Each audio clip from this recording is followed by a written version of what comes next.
හරි අපි පළවෙනි එක දාමු. මේ පළවෙනි එකේ නම top bottom නේ. හරි. මේ කොපි කරගත්තා. මේක බලන්න අපි MT5 එකක් මොකද ඊයේ නම MT5 ඊයේ එකක්. හරි. ඊට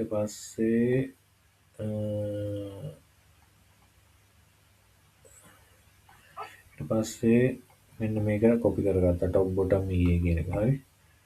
පස්සේ මෙතන ඊට කලින් අපි මෙතන ගන්න ඕනේ MT5 එකක් එළියට. MT5 එකක් කියන්නේ මේක ඇතුලේ තියෙන මේ කොපි කරගමු. මේක කොපි කරලා මෙතන දාමු. right ඔන්න දැම්ම එකක්. හරි. මෙතන අපි move කරගත්තා කොනට. ඊට පස්සේ top bottom e කියන එකේ නම කොපි කරගත්තා. මේක rename කරනවා top bottom e කියලා. හරි. මේ ඔයාලා කරා කලින් එකෙත්. හරි. මේකෙන් ඉක්මනට යනවා. ඊට පස්සේ terminal 64 එක open කරා. හරි. මේක මෙහෙම next කරා. demo account මොකක් හරි නමක් දාගන්න. මගේ නම මම දාන්නම්.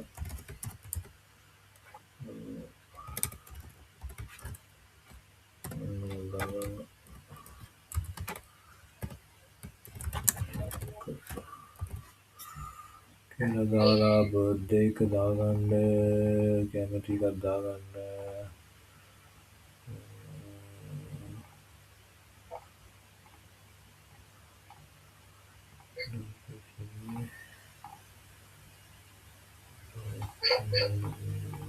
මොකක්ද දාගන්න. email එකක් දාගන්න කැමති එකක්.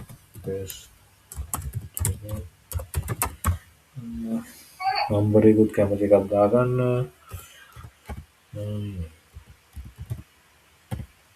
item number එකකුත් දාගත්තා. මෙතන Metacos demo hedge USD. දැන් deposit එක මතකන දාගන්න 200යි. හරි. 200යි leverage එකට 500යි. හරි. ඒකල මෙතන ටික් එක දාලා next කරා.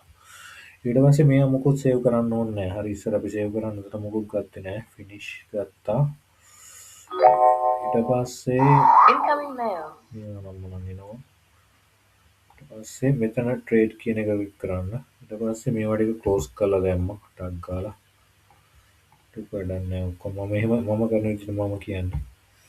ඊට පස්සේ මෙතන තියෙන්නේ අපේ top bottom එක තමයි පළවෙනි e එක. හරි. ඊට පස්සේ අපි කරන්නේ දැන් අපි ඉන්ස්ටෝල් කරගත්ත එක. දැන් මෙතනින් අපි ඩවුන්ලෝඩ් කරගන්න ඕනේ EA එකයි තව අදාළ ඩීටේල්ස් තියෙනවා. දැන් EA එක තියෙනවා මෙතන. අපි පල්ලයට ගිහලා බලනවා මේකේ URL මොනවද දෙනවා. URL නැහැ. හරි. මොන මේක ඩවුන්ලෝඩ් කරගත්තා. මෙතෙන්ට ඩවුන්ලෝඩ් වුණා. මේක දැන් කොපි කරනවා. ඒක කොපි කරලා මෙතන ෆයිල් ගිහිල්ලා open data folder MQL experts advisors වලට ගිහිල්ලා ඔහම දානවා. ඊට පස්සේ මෙතන expert advisors refresh කරලා මේක තමයි දාගත්තේ. හරි.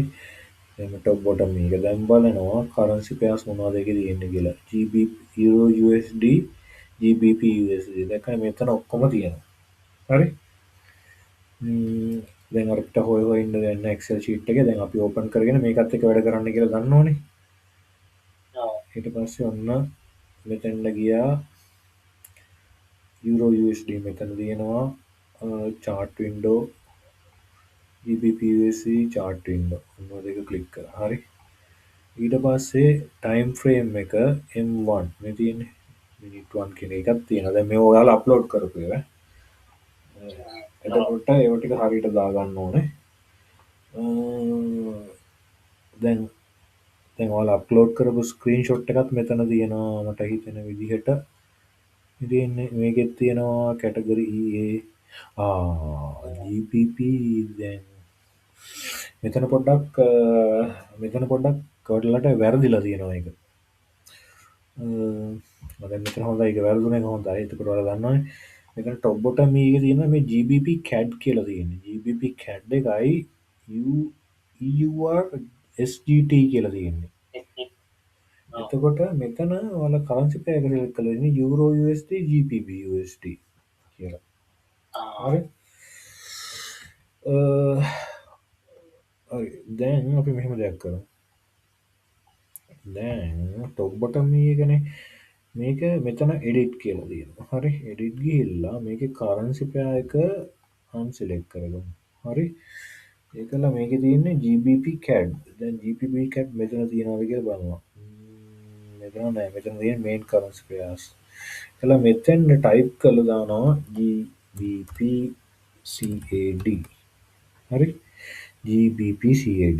ඒකලා ඇඩ් පෙයර් කරනවා. හරි. තේරුණාද?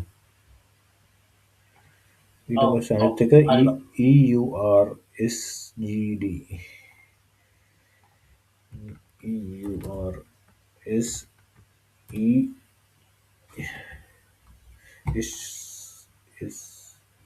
SGD SGD හරි EURSGD ඕකේ ඔන්න ඔහොම දැම්ම හරි එතකොට අනිත් ඒවා බලමු හරි කියලා M1 time frame එක හරි top bottom right okay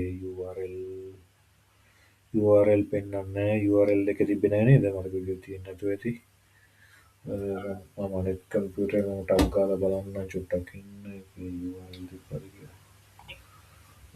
Telegram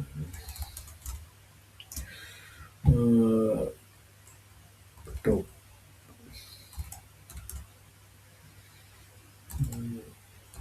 bottom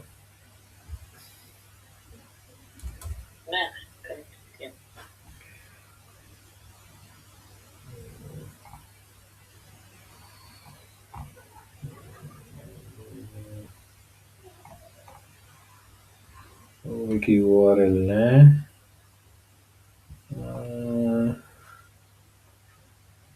top bottom එකේ time frame right top bottom source code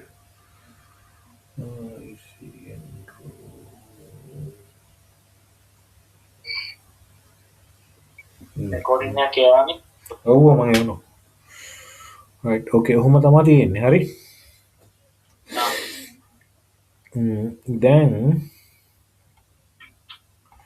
දැන් කරන්නේ දැන් අපි එකේ මේවා කරානේ මේක මාරු කරානේ මේ දෙක ඊට පස්සේ මේ යට තියෙන අප්ඩේට් ටෙස්ට් කියලා මෙන්න මේක ක්ලික් කරන්න හරි දැන් මෙතන මේ කරන්සි පෙයර් දෙක අප්ඩේට් වෙලා තියෙන්නේ හරි තේරුණාද ඊට පස්සේ මෙතන ගිහිල්ලා ඔව් කියන්නේ මේක මේ කනෙක්ෂන් එක ගිහිල්ලා ගිවා කමන්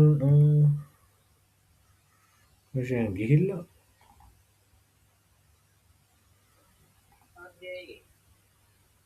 ඒක පෙන්නනවා ඈ ඔහෙ උඹ වැඩ කරන පේන්නේ නැහැ දැන් මේක පෙන්නනවා මේක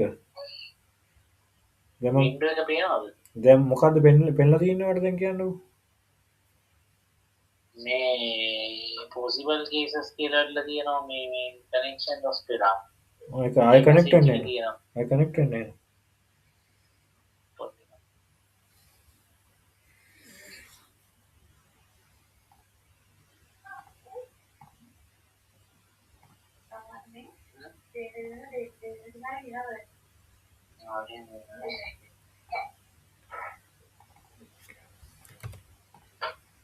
ඔන්න එක data package එක දාගත්තා එතකොට data එක ඉවර වෙච්චි renew වෙන්නේ නැති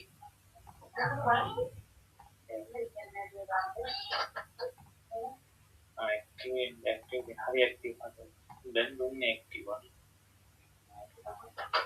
ආන්නේ හයිස්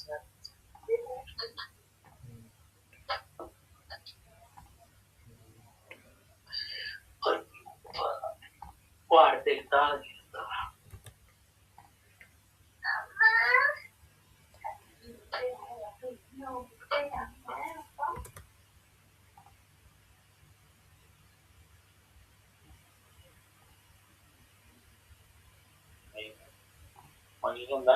making our